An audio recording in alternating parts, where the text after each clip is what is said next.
Bienvenue dans l'actu, voici le sommaire. De nouveaux tatamis pour revêtir les sols du dojo du groupement sportif Budokai.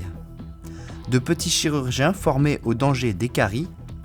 Et tout de suite, suivez la formation des assistantes maternelles qui mettent les petits plats dans les grands.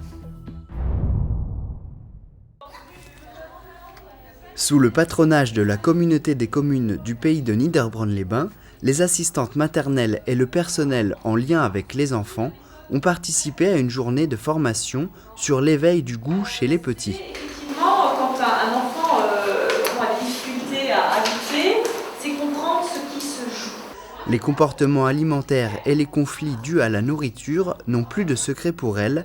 Elles savent désormais ce qui peut se cacher derrière l'expression du goût chez les enfants. Mais ce ne sont pas les seules choses qu'elles ont apprises aujourd'hui. Comment faire des plats diversifiés, comment nous, en tant que professionnels, on peut rapporter les aliments de façon différente avec les enfants et surtout savoir ce que c'est réellement le goût, par où ça passe, donc par la langue, et travailler théoriquement là-dessus, quoi. Après une première partie théorique, la diététicienne de l'Association générale des familles a proposé de cuisiner et déguster des plats pour le moins originaux, des plats accompagnés d'une présentation orale appétissante. Je vous ai préparé avec Josiane, bien sûr, de la tapenade. Avec la tapenade, on ne tombe jamais en rade. Je vous laisse goûter, peut-être faire passer le plateau.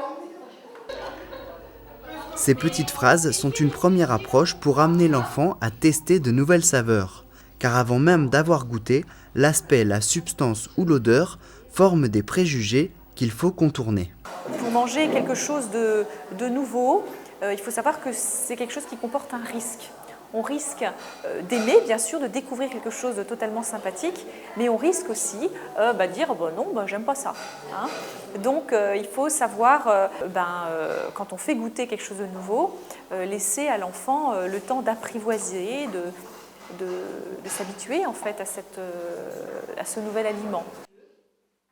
Bien que les épinards aient trouvé une mascotte, ce n'est pas toujours facile de faire manger de tout à nos enfants. Un petit effort, tous les goûts sont dans la nature.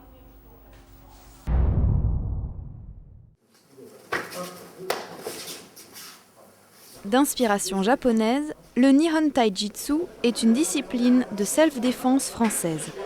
Cette pratique permet, en situation de danger, d'effectuer des mouvements d'efficacité maximale en un minimum de temps.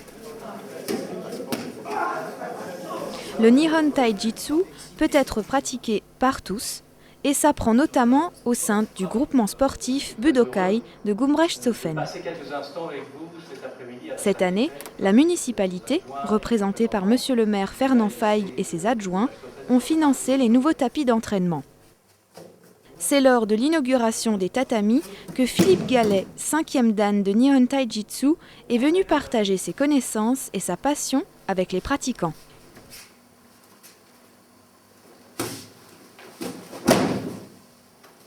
Le groupement sportif Budokai existe depuis 1985 et fait partie des clubs très actifs de la communauté de communes. Il propose notamment aux adultes et aux adolescents 2 séances de self-défense, une pour les enfants et même de la gymnastique douce, accessible à tous.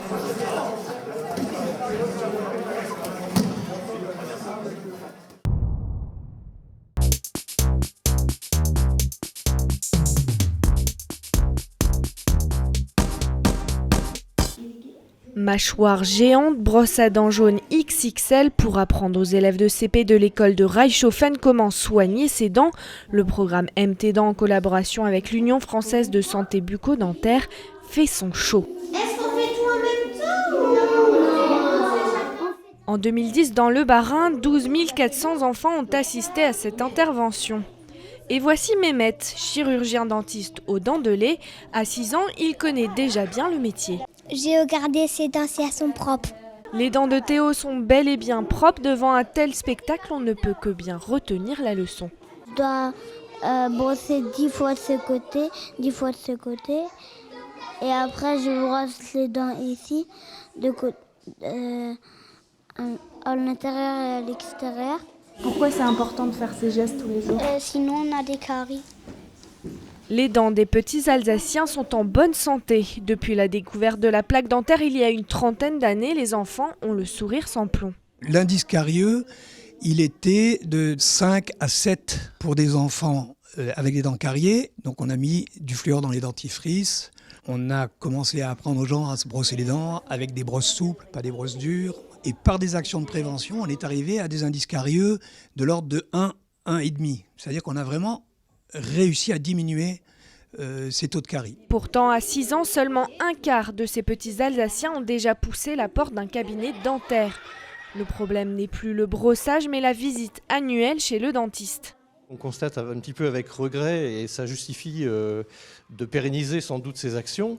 On s'aperçoit qu'à 12 ans, malheureusement, en Alsace, 40% des enfants n'ont pas vu un dentiste dans l'année qui précède, le moment où on les interroge. Le programme MT-Dents de la Caisse primaire d'assurance maladie permet d'effectuer un examen complet et gratuit pour les enfants âgés de 6, 9, 12, 15 et 18 ans.